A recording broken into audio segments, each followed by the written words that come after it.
Rekan-rekan, saya percaya bahwa kasat yang baru ini juga memiliki speed yang lama dengan kasat yang lama.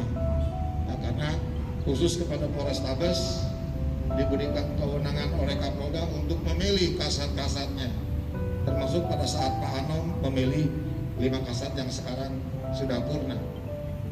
Ya, tolong di grip anggota adalah keluarga, kasatnya baru pasti akan kepantul-pantul. Biasanya seperti itu.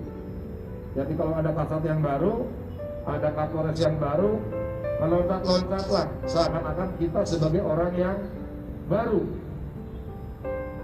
Ya, kalau itu sudah terjaga, itu seperti skrup dengan baut, akan masuk pas, tidak ada yang berlebihan, masuknya tepat, tidak menyakiti, tapi kuat. Ya, itu tolong dilaksanakan. Saya yakin Polrestabes Palembang tetap akan jagoan. Terima kasih. Wassalamualaikum warahmatullahi wabarakatuh.